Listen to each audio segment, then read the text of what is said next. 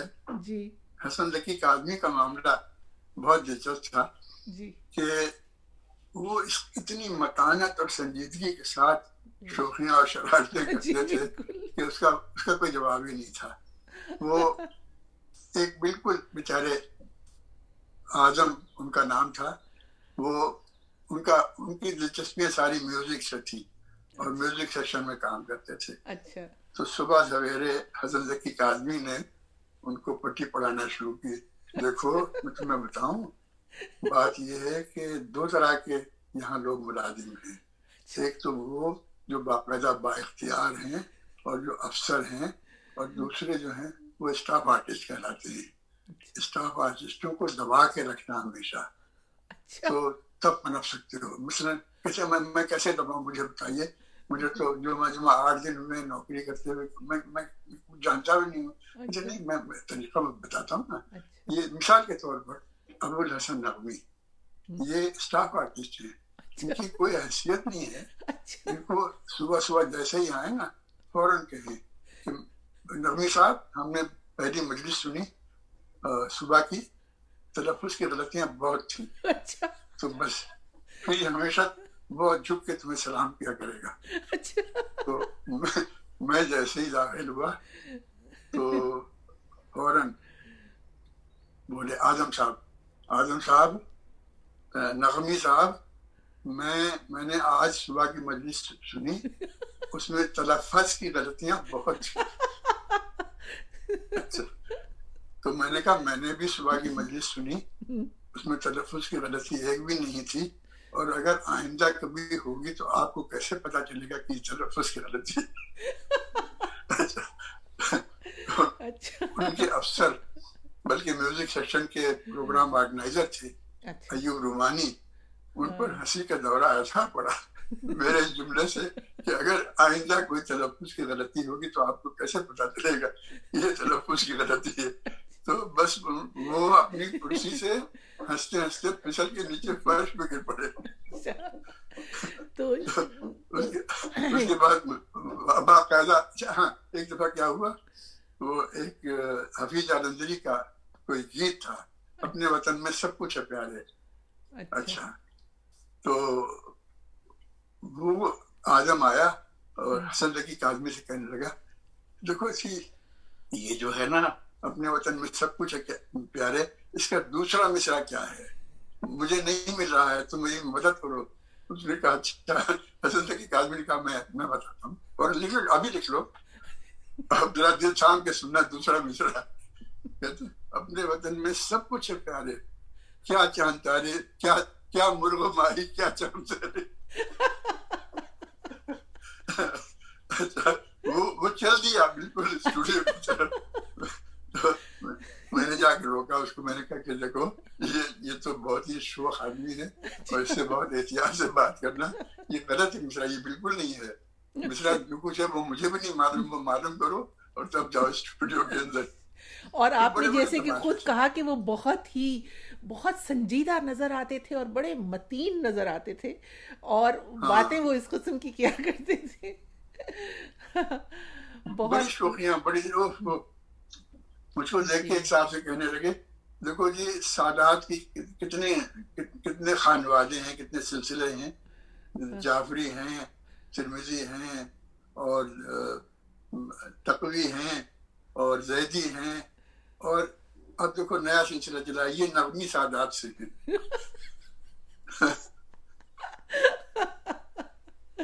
اچھا، لیکن وہ میرا خیال ہے میرے تو وہ ماموں تھے نا، تو وہ پروڈیوسر تھے غالباً لاہور میں. ہاں اس وقت پروڈیوسر تھے. اچھا، وہ اور بہت اچھے فیچر کیے انہوں نے، اچھے پروگرام پروڈیوس کیے.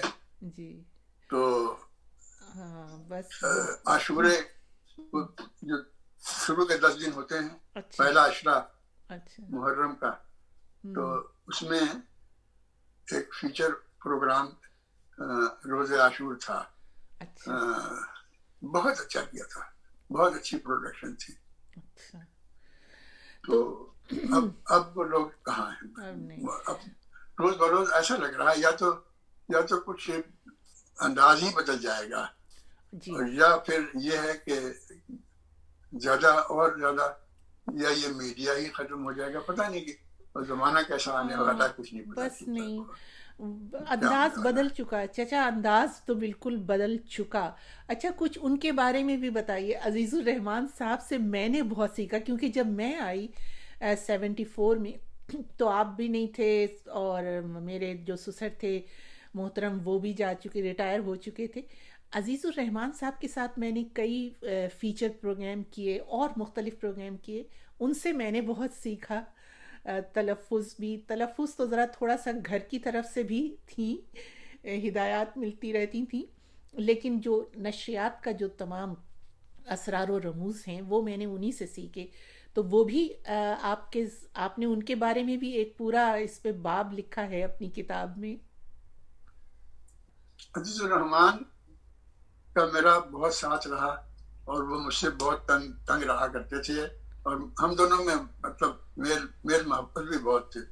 یہاں جب میں امریکہ آ گیا، یہیں اسی شہر میں واشنگٹن میں، دوپہر کے وقت ٹیلی فون کی گھنٹی بجی، اور ایک خاتون ٹیلی فون پہ تھی، اور وہ سویڈن سے بول رہی تھی. اچھا. ناروے یا سویڈن سے، اور کہنے لگی کہ میرا نام یہ ہے، اور میرے شوہر بھی میرے ساتھ اس وقت موجود ہیں، تو آپ نے جو عزیز الرحمان کے بارے میں بکواس کی ہے، اگر آپ میرے سامنے ہوتے تو میں آپ کا منہ نوچ لیتی. ارے تو میں نے کہا میں آ سکتا ہوں، سویڈن آ سکتا ہوں اگر آپ اپنا یہ شوق پورا کرنا چاہتی. تو کہنے نہیں، آپ نے ان کی بہت بے عزتی کی ہے، اور ایسا نہیں کرنا چاہیے تھا. میں نے کہا کہ میں نے جو خراج تحسین ان کو پیش کیا ہے وہ کبھی کسی نے نہیں پیش کیا. میں نے ان کے بارے میں لکھا کہ وہ ان کے لہجے میں اتنا خلوص اور اتنی محبت تھی، اور تلفظ بے عیب تھا ان کا. وہ لگتا تھا کہ یہ اپنے گھر کا آدمی ہے جو ہمارے ساتھ گھل مل چکا ہے، اور وہ دلوں میں اتر جایا کرتے تھے. میں نے ان کو بہت خراج تحسین پیش کیا ہے. بالکل. اور باقی وہ چیزیں جو ان سے منسوب ہیں وہ بالکل صحیح ہیں، کہ مثلا وہ صبح ڈیوٹی روم میں ملے اور کہنے لگے کہ نغمی رات میں تمہارے گھر آیا تھا، اور تم اور تمہاری بیوی تم دونوں غافل سو رہے تھے. میں کچھ دیر بیٹھا، پھر میں چلا آیا. تو میں نے کہا بھائی تم نے مجھے جگا لیا ہوتا، کم از کم ایک کپ چائے تو پی کے جاتے. تو میں نے مناسب نہیں سمجھا. لطیف الرحمان ایک بزرگ تھے ہمارے، جن کو ہم چاچا لطیف کہا کرتے تھے، تو وہ بڑی کڑکدار آواز میں کہے نغمی یہ کیا باتیں ہو رہی تھی. میں نے کہا کہ کیا مطلب ہے، یہ کیا باتیں ہو رہی تھی. یہ کہہ رہا تھا کہ یہ عزیز الرحمان کیوں کہہ رہا تھا کہ آدھی رات کو ہی تمہارے گھر پہنچا، اور اس نے دیکھا کہ تم اور تم دونوں میاں بیوی سو رہے تھے، اور تھوڑی دیر بیٹھ کے پھر وہاں سے چلا آیا. یہ سب کیا ہے، یہ سب کیا قصہ ہے. تو میں نے کہا یہ وہی قصہ ہے جو آپ سن رہے تھے. اور میرا گھر تو خیر غریب خانہ ہے، اور یہ آدھی رات کو اپنے بدن سے نکل کر کوئن الزبتھ کے کمرے، ان کی خاکگاہ میں بھی چلی جایا کرتی ہے. یہ ان کا ارشاد یہ ہے کہ ان کے اندر کچھ ایسی چیزیں ہیں کہ یہ اپنا بدن چھوڑ کے جہاں چاہیں دنیا میں گھوم پھر سکتی. تو اس طرح کی گپیں ہانکتے تھے، اور بہت ہی سنجیدہ اور متین. اگر ذرا سا بھی کوئی شک کا اظہار کرے تو اس کی جان کے لیے بالکل دشمن ہو جاتے تھے. اخلاق احمد دہلوی ان سے کہنے لگے کہ اخلاق تمہارے گنجے پن کا علاج میں نے نکال لیا اور نسخہ تیار ہو گیا. تو کہنے پھر دیا کیوں نہیں؟ ارے بھائی جلدی سے دے دیتے. کہنے لگے کہ بڑی دقتیں بھی ہیں اس میں.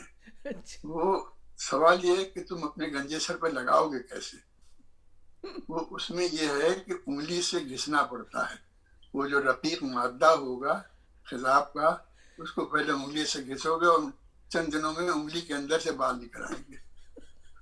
تو کیا کرو گے؟ اب ذرا جواب سنے اخلاق کا لے. کوئی بات نہیں، تو اس کی پرواہ نہ کرو، وہ اگر اس میں بال نکل آئیں گے تو میں ٹوتھ برش کا کام لیا کروں گا. اس طرح کے بہت ہی پرلطف جگہ تھی، بہت ہی نہیں آپ یہ سوچیے کہ کتنے مذاق بھی کتنے باذوق ہوا کرتے تھے اس زمانے میں. تو چچا مجھے کچھ یہ بھی بتائیے کہ جو 1965 کی جنگ تھی انڈیا اور پاکستان کی، اس میں ایک جنگ تو محاذوں پہ لڑی جا رہی تھی اور ایک جنگ ریڈیو پاکستان لاہور میں ہو رہی تھی، قومی گیتوں کی، نغموں کی، ترانوں کی. تو وہ اس وقت کا کچھ تھوڑا سا منظر بتائیے کہ کیا ماحول ہوتا ہے. اس وقت کا مہاپارا ایک فیچر اتنا زیادہ سنا جاتا تھا انڈیا میں کہ میرے رشتہ داروں کو بھی باقاعدہ دقتوں کا سامنا پیش آیا کہ وہ انڈین سٹیزن تھے. تو وہ تھا میاں جی اور مہاشر جی. اچھا. یہ میں روزانہ لکھا کرتا تھا، اس کا عنوان ہوا کرتا تھا ندائے حق. اچھا. تو یہ بہت زیادہ سنا گیا. اس کے علاوہ ایک ترانہ بھی لکھا گیا، ناصر کاظمی نے لکھا.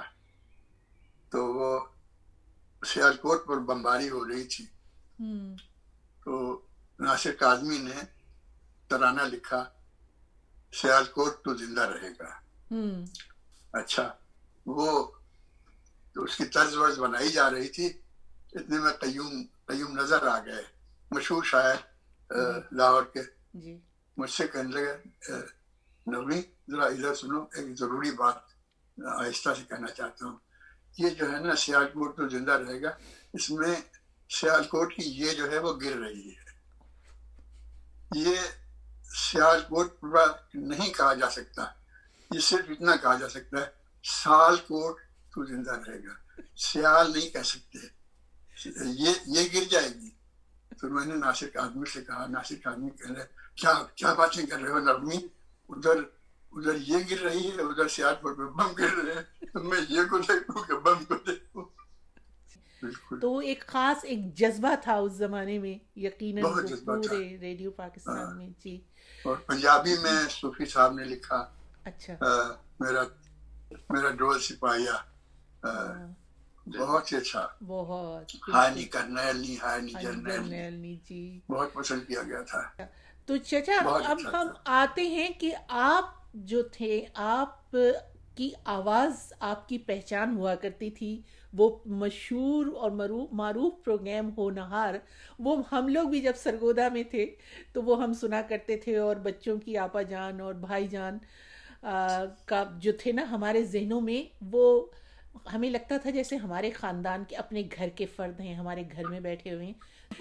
تو یہ بتائیے کہ وہ بچوں کا پروگرام تو کرنا بہت ہی مشکل ہے، اور وہ بھی لائیو، کہ بچے تو کچھ بھی کہہ سکتے ہیں. تو آپ لوگوں کی تو بالکل جان سولی پہ ٹنگی رہتی ہوگی. بالکل، اس میں کوئی شک نہیں ہے. بالکل جی بالکل. اور کئی چیزیں جو ہیں پھر بھی وہ ہو جایا کرتی تھیں، ان کو کوئی روک نہیں سکا. تو بہت یاد آتا ہے کہ فاطمہ جناح اور ایوب خان کا مقابلہ تھا صدارتی انتخاب کے سلسلے میں.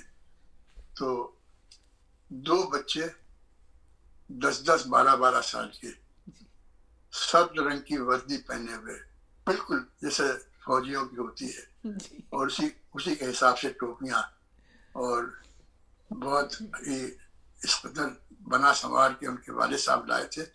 اور وہ اسٹوڈیو کے باہر ملے کہ یہ دو بچے لایا ہوں، ان کو موقع دیجیے گا.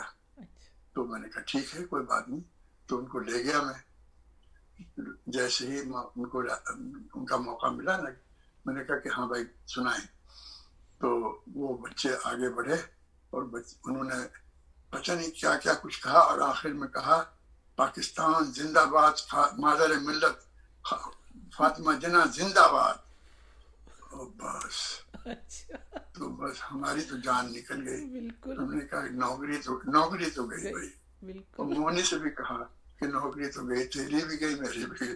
کیونکہ یہ ضرور کہیں گے کہ یہ ان دونوں کی شرارت ہے. انہوں نے پہلے سنا کیوں نہیں، اور اگر سنا تو روکا کیوں نہیں. خیر جب پروگرام ختم ہوا تو میں بہت ہی رنج اور بڑے غصے کی حالت میں باہر نکلا. میں نے ان کے والد صاحب سے کہا, بچوں کی, میں نے کہا کہ آپ نے اچھا نہیں کیا اور یہ بڑی غلط بات کی ہے, آپ نے ناجائز فائدہ اٹھایا. تو وہ کہنے لگے کہ میں نے کوئی ناجائز فائدہ نہیں اٹھایا, یہ ریڈیو اسٹیشن جو ہے یہ ایوب خان کے باپ کا نہیں ہے, یہ عوام کا ہے, یہ ہمارے بچوں کا ہے, ہمارے بچے جو چاہیں گے کہیں گے, جو کچھ کہنا کر لیجیے گا. تو اس طرح کے واقعات بھی بہت ہوئے. اچھا اب ایسا ہے مہاپارا کہ جیسے ریڈیو میں تو یہ ہے نا کہ صرف آواز کا رشتہ ہے, نظر تو کچھ بھی نہیں آتا ہے, جو بس کانوں کا وسیلہ سب سے بڑا ہے. تو ایک مرتبہ ایسا ہوا کہ اچھا اب جسے اس وقت باقاعدہ ہمیں طے کرنا پڑا کہ ہم یہ قمیص پہنیں گے اور چادر اس پر ڈال لیں گے وغیرہ وغیرہ جو کچھ بھی ہے وہ سب کیونکہ نظر آ رہا ہے, سب دیکھ رہے ہیں. تو ریڈیو میں ایسا نہیں ہے. میں ایک دن اسٹوڈیو میں داخل ہوا, بچے سب بھرے ہوئے تھے, تمام پورا اسٹوڈیو نمبر 2 قالین بچھا ہوا, بچے بیٹھے ہوئے. اچھا اب میں جب پہنچا تو وہاں ایک فولڈنگ چیئر تھی. وہاں پر جیسے ہی میں بیٹھا اس کرسی پہ, وہ کرسی کھل گئی اور میں دھڑام سے فرش پہ آ گیا. اچھا تو میں نے فوراً بات بڑھائی, میں نے کہا ارے ننے میاں تمہارے چوٹ تو نہیں لگی, تم گر پڑے, ارے بہت. اچھا اب جب یہ کہا نا تو بچوں نے ہنسی سے بس لوٹ پوٹ ہونا شروع کر دیا. وہ ہنستے جا رہے تھے, بہت بڑی بات ہے, بہت بڑی بات, دیکھو نا وہ بیچارے گر پڑے اور تم سب کے سب ہنس رہے ہو. تو اس طرح کے لطیفے بھی بہت یاد آتے ہیں. ایک بچی نے خط لکھا تھا مجھے کہ بھائی جان نغمی, اگر آپ کو یہ خط نہ ملے تو یہ ضرور کہہ دیجیے کہ خط نہیں ملا. اور چچا ایک میں یہ آپ کی کتاب میں پڑھ رہی تھی کہ کسی بچے نے پروگرام میں کہا کہ مجھے آلو خان بالکل اچھا نہیں لگتا, اور باہر آ کے آپ نے اس سے پوچھا کہ یہ آلو خان کون ہے, تو اس نے کہا جنرل ایوب. جنرل ایوب خان بہت اچھے دن تھے, بہت اچھے دن تھے. جی تو آپ کیونکہ مسودہ نگار کے تھے ریڈیو پر, تو کیا کبھی کوئی سرکاری تقریر یا جنرل ایوب کی کوئی تقریر لکھنی پڑی کبھی آپ کو؟ جی بالکل, یہ تو طے شدہ بات تھی. اچھا گورنر پنجاب ہفتہ شجر کاری, تو گورنر صاحب آئیں گے اور تقریر وہاں پر لکھی ہوئی موجود ہوگی اور وہ گورنر صاحب پڑھیں گے اور چلے جائیں گے. تو وہ تقریر جو ہے وہ اسکرپٹ رائٹر لکھتا تھا بیچارہ نغمی, وہ 5 منٹ کی تقریر. اسی طریقے سے اور بڑی بڑی پرسنالٹیز آیا کرتی تھیں, تو وہ اس موقع پر جو بھی اس موقع, جیسے ٹریفک کا ہفتہ منایا جا رہا ہے, لہذا گورنر صاحب آ کے تقریر کریں گے کہ ٹریفک کی پابندیاں بہت ضروری ہیں. اس طرح کی چیزیں تھیں جو. تو چچا آپ لوگ اتنے سارے بڑے بڑے نام تھے جنہوں نے ریڈیو کو کس قدر کہاں پہنچا دیا. ٹی وی کے آنے سے پہلے تو ظاہر ہے کہ ریڈیو ہی لوگوں کی واحد تعلیم کا ذریعہ بھی تھا, خبروں کا ذریعہ بھی, اور ان کی تفریح کا ذریعہ بھی تھا. آپ لوگوں میں کو کبھی کوئی ایوارڈ وغیرہ ملا کسی کو؟ نہیں, مجھے تو کبھی کوئی نہیں ملا, اور سوائے اس کے کہ بالکل طے کر لیا تھا کہ اس شخص کو رکھنا نہیں ہے, یہ ہمارے لیے بالکل سود مند نہیں ہے. اور اس کا ایک سبب یہ بھی تھا کہ میں نے اسٹاف آرٹسٹوں کی ایک یونین بنا لی تھی. اچھا اچھا. اور تنخواہ میں اضافے کے مطالبے اور اسٹاف آرٹسٹوں کو کی نوکری کو پکا کرنے کے مطالبے, اس طرح کی چیزیں تھیں. اچھا. تو میں ان کی نگاہوں میں بہت کھٹک رہا تھا, اور آخر میں جو اسٹیشن ڈائریکٹر تھے انہوں نے تو باقاعدہ طے کر لیا تھا کہ وہ بس 2-4 دن کی بات ہے، وہ مجھے ضرور ملازمت سے نکال دیں گے. لیکن اللہ کا احسان ہے، دیکھیں کہ ایک دن کا بھی فرق نہیں پڑا. اور عین اس روز جب مجھے یہاں امریکہ کا کانٹریکٹ آفر ہو گیا اور طے ہو گیا کہ میں ریڈیو پاکستان سے استعفیٰ دے کے امریکہ جاؤں گا، اس وقت پھر مجھے یہ جب آفر ہوئی تو میں اسٹیشن ڈائریکٹر صاحب کے کمرے میں گیا اور اس روز وہ طے کر چکے تھے. یہ بالکل ڈرامہ لگتا ہے مجھے. اس روز وہ طے کر چکے تھے کہ آج مجھے وہ ٹرمینیٹ کر دیں گے. میں گیا اور جا کے ان کے بالمقابل بیٹھ گیا کرسی پہ. وہ کہنے لگے کہ فرمائیے کیسا تشریف لائے ہیں. میں نے کہا کہ میں استعفیٰ دینے آیا ہوں. تو حیران بالکل، منہ کھلے کا کھلا، آپ استعفیٰ دے رہے ہیں؟ میں نے کہا جی ہاں. اور استعفیٰ جیب سے نکال کے تو میں اس پہ رکھ دیا. میں نے یہ آپ کیوں استعفیٰ دے رہے ہیں؟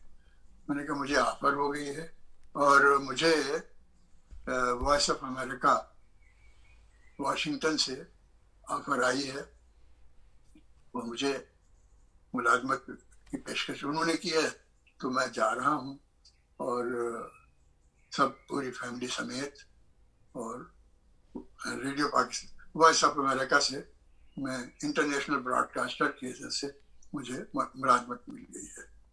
تو وہ چاہے میں کتنا ہی مجھے قدرت ہو جائے الفاظ پہ، لیکن ان کی جو کیفیت تھی نا وہ کبھی میں بیان نہیں کر سکتا کہ یہ فخر تو مجھے حاصل کرنا چاہیے تھا کہ میں اس شخص کو ڈسمس کرتا. بالکل تل ملا کر رہ گئے ہوں گے، دل میں تل ملا کر رہ گئے ہوں گے کہ اب کیا کروں، ہے نا. تو گویا پھر آپ وائس آف امریکہ سے وابستہ ہو گئے. تو پچھلا زمانہ وابستہ ہو گئے. دیکھیں کہ اب تقریباً نصف صدی کا قصہ بن چکا ہے. جی، لیکن پھر بھی آپ کو لاہور یاد تو آتا رہا نا اس سب دوران؟ بہت نا. ہاں سب کچھ ہے بہت زیادہ. تو چچا پھر اب آپ نے کچھ عرصے پہلے ایک تنظیم بنائی سول کے نام سے، جو آپ نے ظاہر ہے کہ اردو ادب اور اردو زبان کے فروغ کے لیے بنائی، لیکن نام سے تو لگتا ہے یہ کوئی روحانی تنظیم ہے یا کوئی انگلش کی تنظیم ہے، سول. ہاں ویسے یہ بات ضرور بتاؤں گا کہ یہ سوسائٹی آف اردو لٹریچر جو ہے نا، اس پہ استخارہ بازی آیا تھا. اچھا ہاں یہ ہے. اچھا تو وہ سوسائٹی آف اردو لٹریچر میں نے استخارہ کیا تو وہ استخارہ آ گیا. اور اس کے بعد جب میں نے اس کے مخفف حروف پر غور کیا تو میں بہت زیادہ مجھے لطف آیا. جب میں نے مخفف حروف پہ غور کیا تو وہ نکلا civil, SOUL، society of Urdu literature. اور پھر میں نے سوچا کہ اس کا ایک اردو میں نام ضرور ہونا چاہیے، تو وہ ہے انجمن ادب اردو. اچھا، انجمن ادب اردو. تو اس کو سمجھ لیجیے کہ اب 14 سال ہو گئے اچھا اس انجمن کو قائم ہوئے، اور کبھی کوئی ناغہ ہم نے نہیں کیا. یہ جو اتنے وائرس وغیرہ کے قصے چلے، اس میں بھی ہم نے پروگراموں کا ناغہ نہیں کیا، برابر کرتے رہے. یہ اور بات ہے کہ کسی مجمع میں نہیں کر سکے، کسی اجلاس میں نہیں کر سکے، اپنے گھر کے اندر کیا، لیکن اس طرح سے پروگرام بنائے گئے کہ وہ پوری دنیا میں جب چاہیں ان کو دیکھا جا سکتا ہے. وہ سارے کے سارے پروگرام جو ہیں وہ نور اور شعیب جو اس کے کرتا دھرتا ہیں، انہوں نے ان کو باقاعدہ محفوظ کر لیا ہے اور وہ ان کو دیکھا جا سکتا ہے. اچھا، اب آپ سے بہت باتیں ہو گئیں. آخر میں چچا بس آپ سے یہ میں ضرور پوچھوں گی کہ آپ نے وہاں بھی ماشاءاللہ سے ایک بھرپور زندگی گزاری، اور یہاں بھی عموماً ہم لوگ جو باہر ہیں، جو تارکین کہہ لیجئے یا جو بھی ہجرت کر کے آنے والے، ان کو ترازو کے پلڑے میں اگر دونوں چیزیں رکھی جائیں کہ آنا بہتر ہوا یا نہ آنا اچھا ہوتا، ایک طرح سے آپ کی روٹس، آپ کی جڑیں کٹ گئیں وہاں سے نکل کے ملک سے، تو لوگ کہتے ہیں کہ ہم یہ طے نہیں کر پاتے کہ یہ ٹھیک کیا تھا ہم نے یا غلط کیا تھا. آپ کا اس سلسلے میں کیا خیال ہے؟ دیکھیں تقریباً ہمارا نصف صدی ہو چکی ہے جی رہتے ہوئے یہاں، تو اتنا تو ہم کہیں بھی نہیں رہے، کسی بھی شہر میں کسی بھی ملک میں اتنا نہیں رہے. اور یہاں آنے کے بعد جیسے ہر شخص کے ساتھ ہوتا ہے، ہمارے ساتھ بھی ہوا کہ پچھتاوے ہوتے، پچھتاووں کے دورے پڑتے رہے ہیں اچھا کہ ہم کیوں آئے. وہاں رہتے تو بہت اچھا تھا، دھکے کھاتے سب کچھ ہوتا، لیکن اپنا وطن ہوتا اور پھر اپنا مقام بنا لیتے اور وہاں بھی کچھ بن جاتے. لیکن اب ایسا ہو رہا ہے پچھلے 10-15 سال سے کہ لگتا ہے کہ نہیں، یہ ہمارا فیصلہ صحیح ہے بالکل، اچھا اور ہم صحیح بھلے وقت پر آ گئے تو یہ اچھا ہے. اور ٹھیک ہے دقتیں ہیں،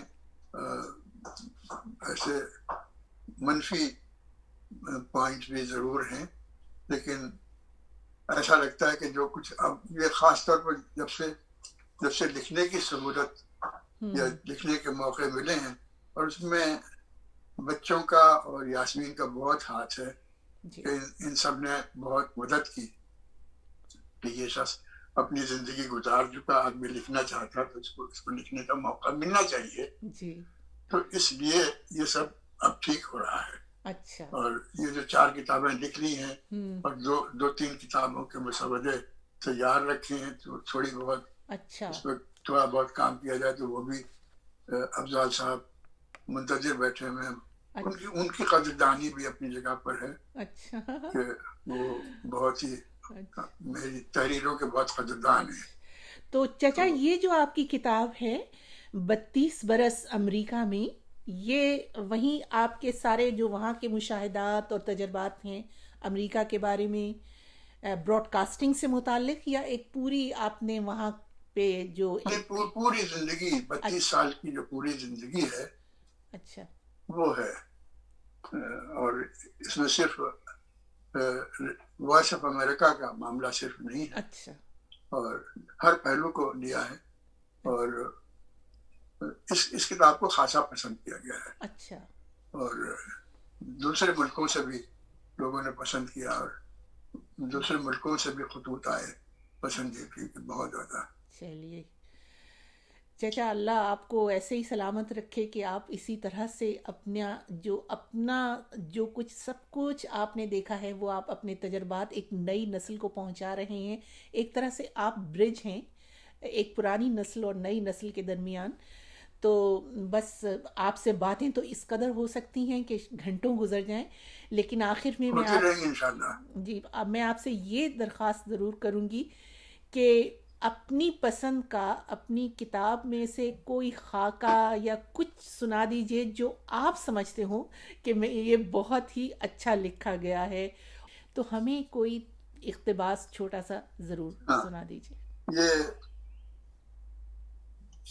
مصطفیٰ علی حمدانی، ڈیوٹی روم میں مصطفیٰ علی حمدانی نے کسی کو فون کرنے کے لیے ریسیور اٹھایا تو فون پر پہلے ہی سے کراس ٹاک چھڑی ہوئی تھی.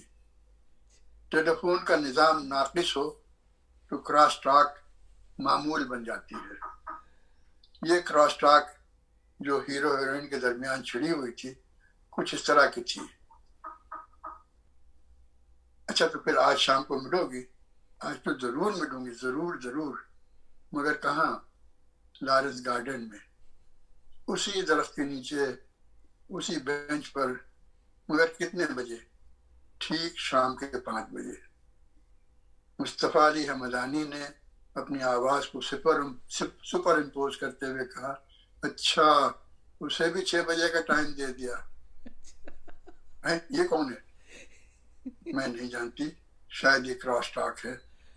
تم کسی غلط فہمی میں نہ مبتلا ہو جانا. تم بہت آسانی سے بدگمان ہو جاتے ہو.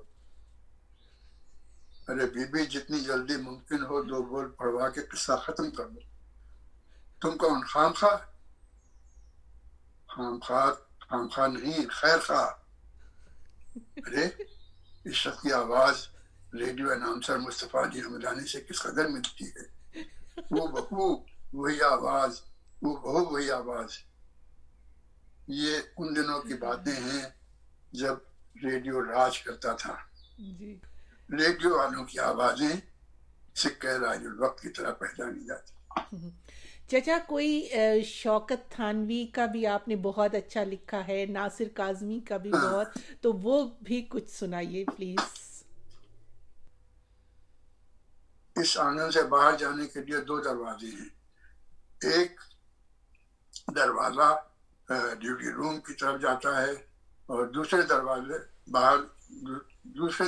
دروازے سے باہر آئیے تو بائیں جانب معین خان کی کینٹین ہے اور دائیں طرف سب سے الگ تھلگ بوگن ولا کے سرخ پھولوں والی بیل کے سائے میں یہ کس کا کمرہ ہے. یہاں 2 میزیں رکھی ہیں. آئیے مہمانوں کی کرسی پر تشریف رکھیے. دیکھیے داہنی جانب جو میز ہے اس پر سر جھکائے جو صاحب لکھنے میں مصروف ہیں یہ ہیں شوکت تھانوی، اور ان کے برابر میں جو صاحب بیٹھے ہیں یہ ہیں سید رضی ترمذی. شوکت تھانوی کے منہ میں تمباکو، کتھا چونا، چھالیا بھری ہوئی ہے. اگالدان یہ اپنے گھر سے لے آئے ہیں. جب ضرورت ہوتی ہے تو اگالدان اٹھا کر پیک تھوکتے ہیں اور پھر لکھنے میں مصروف ہو جاتے ہیں. دیکھیے یہ کچھ کہہ رہے ہیں. نغمی چائے پیو گے؟ جی ہاں پی لیں گے شکریہ. یہ لیجیے معین خان کی کینٹین سے بوستان خان آ گیا ہے. یہ کم عمر لڑکا، یہ 17-18 سال کا نوخیز پٹھان علاقہ غیر سے ہوتا ہوا آج یہ لاہور پہنچا ہے. اور بوستان خان کو پھر کس کے پاس بھیجا گیا ہے؟ شوکت تھانوی کے روبرو. اور وہ زندہ دلی اور عملی ظرافت کا جیتا جاگتا پیکر، اور ادھر بوستان خان بولا بالا. ذرا سنیے تو شوکت تھانوی اور بوستان کی گفتگو. ہاں بھائی آپ سے چائے لے آؤ. شوکت تھانوی نے بوستان صاحب سے کہا. سوچے کس چیز میں؟ بوستان نے پوچھا. یہ اس کی ملازمت کا پہلا دن تھا. علاقہ غیر سے آئے ہوئے لڑکے کو کیا معلوم کہ کینٹین سے چائے یہاں تک کس چیز میں لائی جاتی ہے. شوکت تھانوی نے جھک کر میز کے نیچے سے اگالدان نکالا اور بوستان خان کے حوالے کر دیا، اور وہ سیدھا سادہ لڑکا اگالدان لیے معین خان کے پاس چلا گیا. ارے ارے یہ کیا؟ معین خان نے بوستان سے پوچھا. وہ جی وہ ادھر جو صاحب بیٹا ہے وہ چائے مانگتا ہے. تو یہ کیا اٹھا لائے ہو؟ وہ جی اس کے اندر چائے مانگتا ہے. معین خان تمام صورتحال کو فوراً سمجھ گئے اور ہنسنے لگے. پوری کینٹین زعفران دار بن چکی ہے.